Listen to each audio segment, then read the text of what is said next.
Hello, my name is Ivan Zúñiga Bernal. I'm a student of Tec Milenio University and I'm from San Luis Potosí.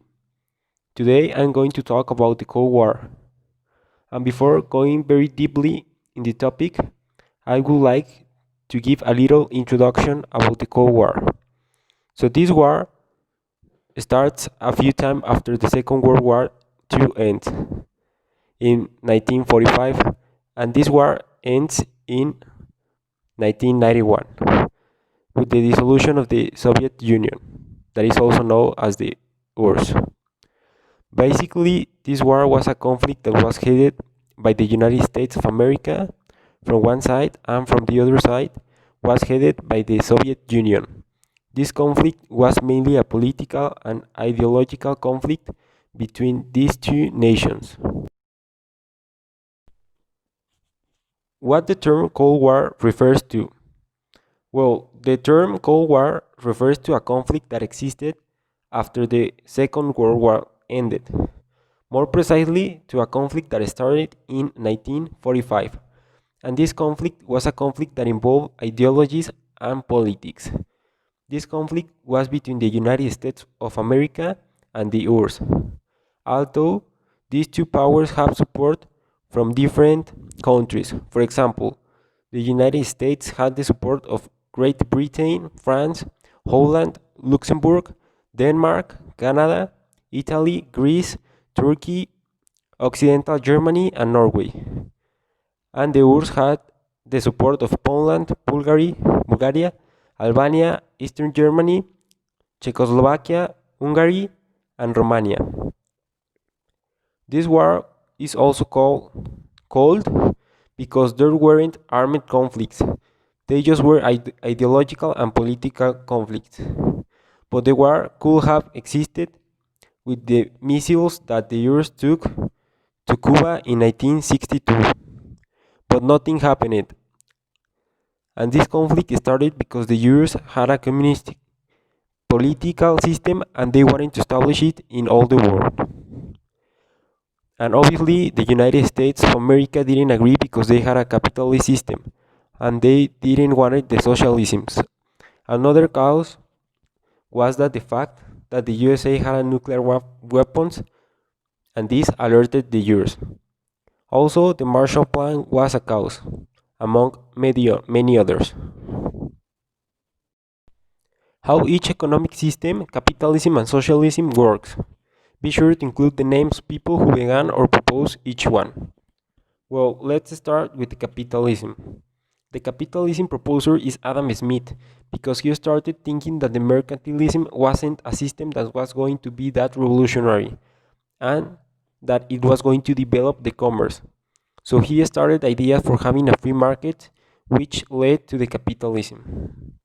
The capitalism is an economical and also social system that basically has its basis in private property and in demand and supply.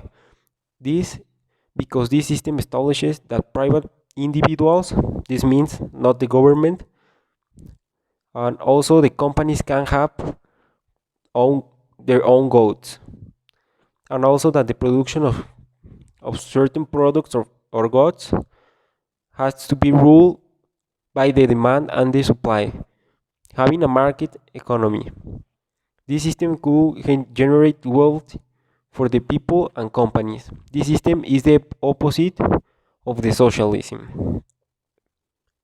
And the socialism proposer is Karl Marx, a German philosopher, economist, journalist, socialist, etc., and also Friedrich Engels.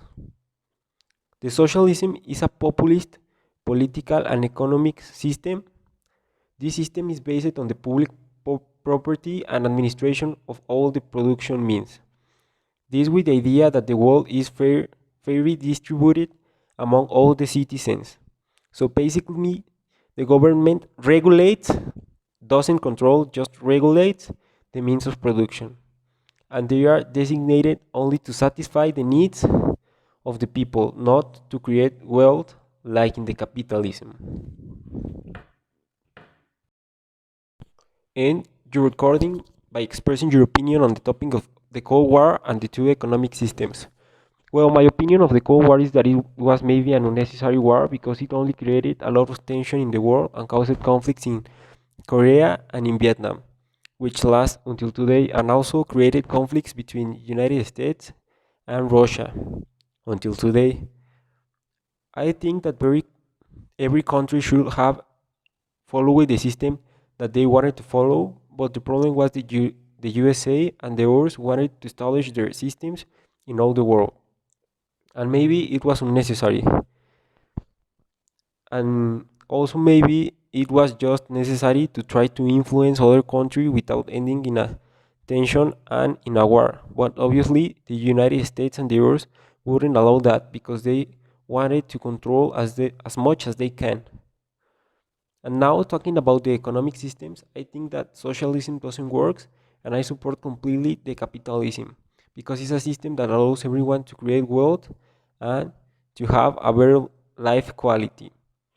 And I also think that nowadays capitalism needs to be established in all countries to have a better system because the socialism and the communism are systems that limit the possibilities of people, and we can notice that in Cuba.